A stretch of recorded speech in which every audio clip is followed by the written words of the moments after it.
So according to NBC News exit polling, the economy was one of the top issues on the minds of voters as they cast their ballots on Tuesday.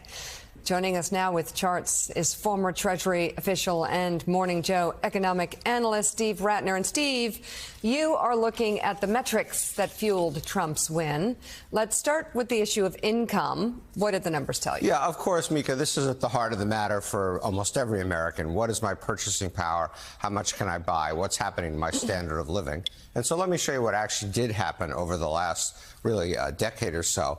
But if you go back to 2014, and these are all inflation-adjusted incomes. This is what you have after inflation. Incomes rose fairly steadily at about a rate of 1.3% all the way through the Trump administration. Now, 1.3% may not sound like a big number, but that's after inflation. That's more money that you have to spend. Ignore this. This was a COVID distortion. During the Biden administration, you can see that they actually went down for a while. That was that big burst of inflation that we had, and that lately they've been coming back. And when all is said and done, they were basically flat for this period. And this bothers Americans, and they feel that it was even worse because they don't really see these numbers, this chart exactly, but they feel this, and they don't quite feel this, and so they basically say inflation is what's hurting them. And in fact, incomes did not do as well in the Biden administration as in the Trump administration. We just have to put that out there. So Steve, let's continue through the charts.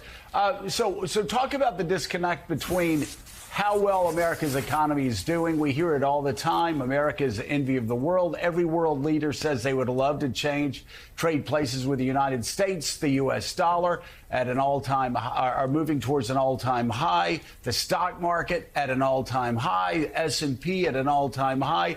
Talk about the overall economy, and then this segment of the economy that you say for working class Americans that you think drove the election in Donald Trump's direction. Sure, Joe. So, yes, as we've talked about on the show, I think as recently as last week, the American economy overall is doing fantastically well. The envy of the world, everything we've been talking about, growth, low unemployment, and inflation coming down. But let's talk about how it affects the average American. One of the big things that I believe is lurking behind the fact that you have this huge right track, wrong track, upside down poll numbers that we've all seen so much of is the American dream and the question of whether the American dream is still there. So let's just look at this one chart. If you go back to 1940, 90% of young Americans would, by the age of 30 rather, make more money than their parents did.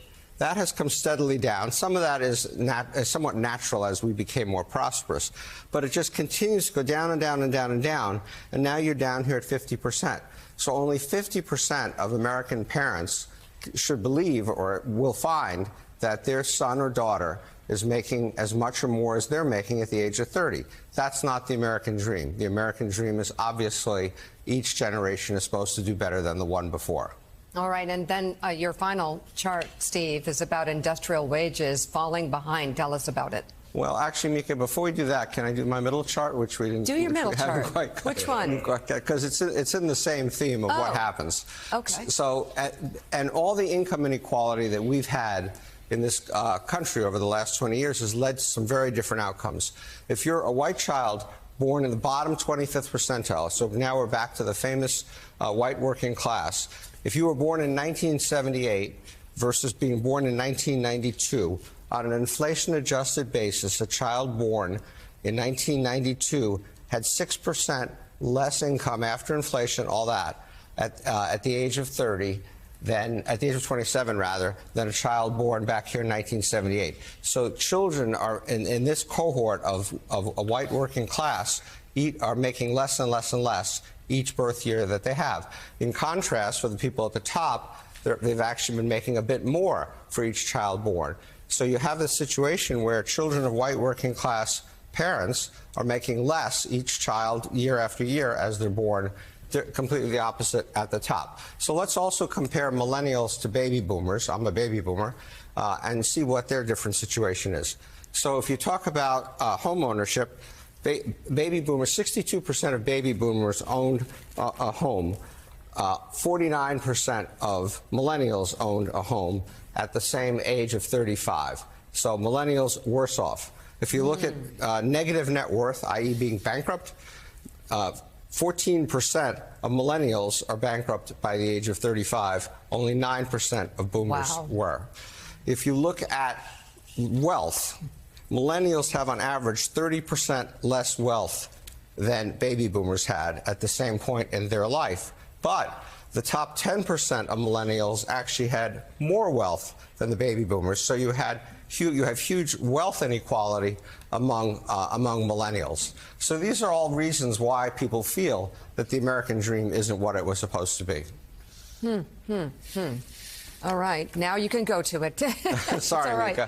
Thanks so much. Industrial wages. Go. Right. So I just heard some conversation about this, and you can see it right here very clearly. Yeah. What's been happening? What's been happening is that the relative incomes, who's making more relative to the average versus less than the average, has been shifting. It's been shifting in favor of the coasts. We were talking a few minutes ago about the coasts and the blue states. Connecticut, Massachusetts, New York, you can see that their income relative to the national average, which was always a little bit higher, has now soared up here. The Midwestern states, Michigan, Ohio, Wisconsin, you can see that their incomes, which were a little bit above, but basically average, are now well below average. Why has that happened? It's happened a lot because of what's happened to the wages of mostly white working class Americans who work in factories. So here you can see a tool and die maker back in 1980 had almost a 20% higher income than the national average. Today, a tool and die maker has about 15% lower income than the national average. Machinists, metal fabricators, welders and solders, solders, Yeah. their incomes all have gone down to well below the national average. A lot of this has to do with the decline in unionization, the effect of imports, lots of things we can talk about. But the bottom line is these folks are making a lot less money compared to their other Americans than they used to.